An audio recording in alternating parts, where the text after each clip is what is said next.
What is happening, everyone? Welcome back to G-Ball Vision. Today I have for you guys another episode of favorite knives that you may have forgotten about or didn't know existed. Before we get started, double check and make sure you are subscribed to the channel. I would love to have you here. And before you head out, do me a huge favor, hit that thumbs up button.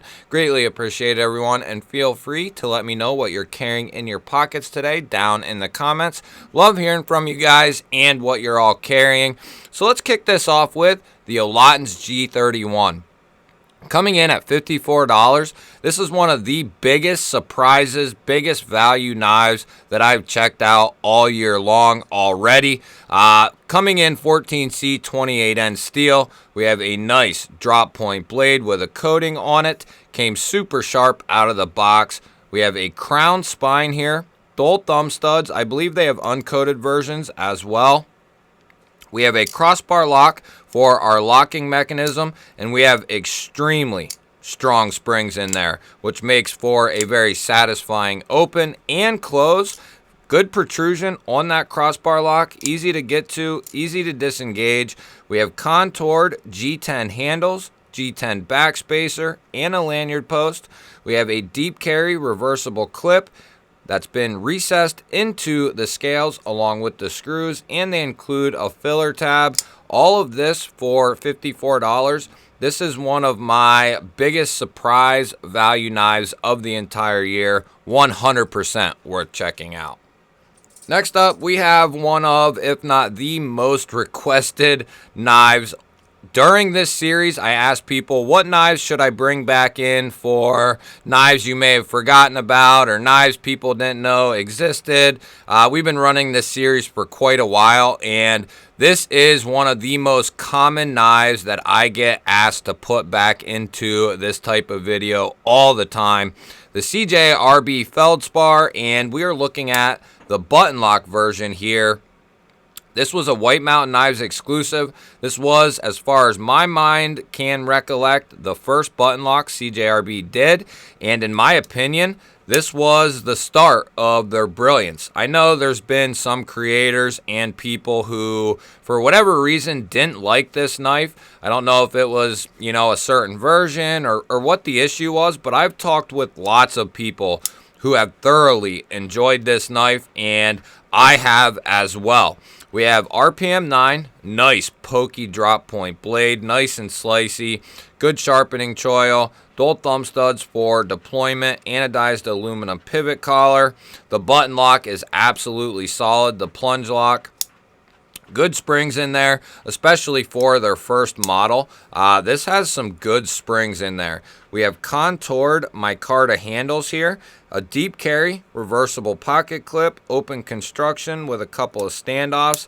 This is a knife that gets slept on time and time again. It doesn't have to be the button lock in particular, but the Feldspar in general is a fantastic, affordable EDC knife. I had a liner lock version and I sold that and ended up keeping this one, and this one will never go anywhere. I love this knife, especially at the price point. It's a solid button lock. Definitely worth checking out. Next up, we got the Kaiser Obk, or the Sub 3 Obk. And this is going to be a very affordable model coming from Kaiser. We're getting 154 cm on the blade steel. We have a nice drop point style blade here. Pretty good sharpening choil. Dual thumb studs. We have their bright PVD coating here. Little ramp with some jimping. This is just a nice little EDC knife. Aluminum handles. Crossbar lock. Kaiser's clutch lock, which is top of the line. Best crossbar lock in the game. We have a nice deep carry clip there. Not recessed, but plenty of room in there, and this is a good pocket clip, especially for in-the-hand ergonomics. I enjoy this knife a ton, and it's very affordable in the Kaiser lineup. So if you're wanting to try their clutch lock and not break the bank, the Sub 3 OBK right here is definitely worth taking a look at. Now, this is a knife that I've beat on quite a bit since I bought this a couple months ago. This is the Concept Convict. And if you're looking for an affordable EDC knife that can double as a good utility work knife, this might be a candidate for you. We have this nice straight edge sheep split style blade coming in 154 cm, has Concept's PVD coating. We have a pill shaped hole for the deployment option. In this case, we have burlap micarta handles with all black hardware and liners. We have a lower mounted clip here that does work well in and out of the pocket, has good retention, and it is ergonomically good to go in my opinion. Good size, great knife coming from Concept. One of my favorite utility users that I've picked up in quite a while, and these are going to be very affordable.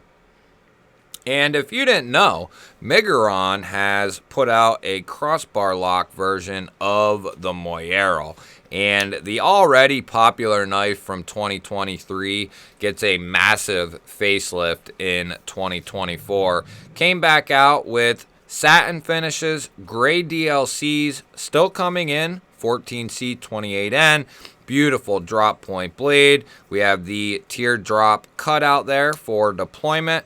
Coming back in micarta instead of G10, which I much prefer. We have a solid crossbar lock with this guy. And for around 50 to 60 bucks, you're getting all that. And you're getting a milled titanium clip.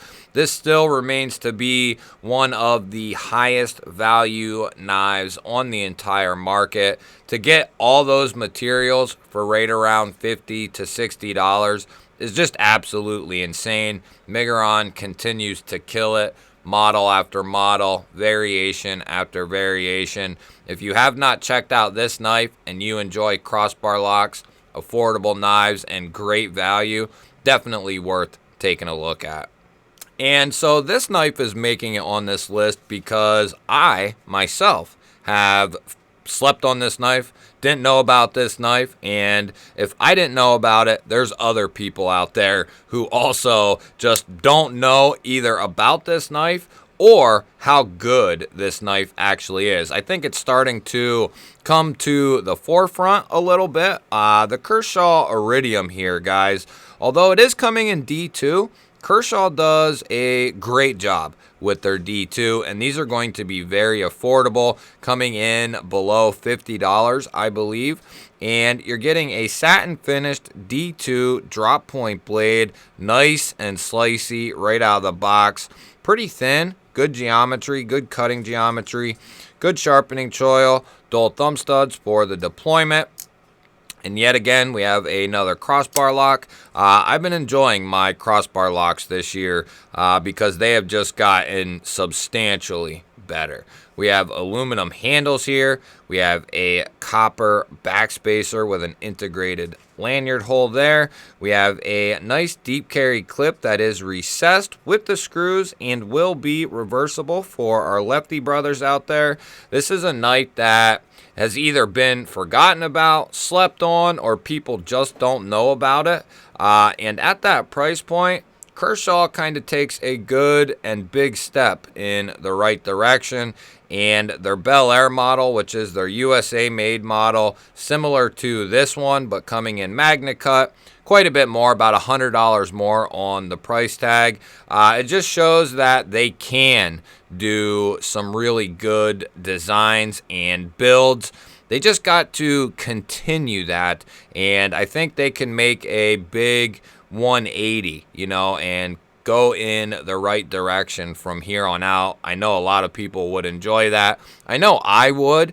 Just more options, more knives. It's just better for everyone. And Kershaw has USA knives, so there's a lot of people out there, I'm sure, that are rooting for them, but nobody really gives them much of a chance because they just really don't do a whole lot, and a lot of what they have done has been very subpar in a lot of ways. So a couple of good models. They did have the Livewire Auto, but that was kind of, that was the only thing. So a couple of models in the right direction, and if they continue that, you know, maybe they'll make the turn and start putting out some good models and continue that. But the Kershaw Aridium is 100% worth taking a look at if you don't mind the D2, which, like I said, the D2 that Kershaw does is good to go, mixed with aluminum, nice and lightweight, nice and slicey, going to make a great little EDC knife. So with as many models as VED puts out, as many good models as they put out, it's easy to forget about certain designs, certain models, and this one is just great, guys. This is the VED Thorton, and this is a collaboration piece with Wayne's Sharp World, the creator over there. Him and VED came together and put out this design, and I thoroughly enjoyed this knife. We have a sheep split blade, and this is going to be coming in 14C28N. We have a satin finish here, looks really good. We have dual thumb studs for deployment and a Ray Laconico-esque front flipper, which in my opinion is some of the best front flipper design that you can get. The springs in this button lock are very solid. We have semi-contoured micarta handles here. Very simple on the hardware aspect. One body screw, and then we have a non-tooled pivot side here. And then on the clip side, we have our recessed deep carry pocket clip, one body screw, and then we have our pivot screw here. A nice clean and simple design, but yet it just works. The VED Thorton, definitely worth taking a look at if you enjoy button locks and micarta. It is very well done. VED just continues to absolutely kill it. Let me know what you guys think of the list, and let me know what are some knives that you want to see on the next video. I love hearing your guys' input, and a lot of knives that you guys bring into the comment section, I more than likely bring them into the next video, or at least one of the next videos. So definitely let me know some knives that you think should be in the next one. Hit that thumbs up button, guys. Greatly appreciate it when you do that. And if you're new to the channel, well, we do videos just like this one every single day. Hit that subscribe button, ring the notification bell. We would love to have you here. Otherwise, guys, I'll throw up a couple of new videos. Go check one of them out. Have an awesome day, and thank you for stopping in. Catch you on the next one.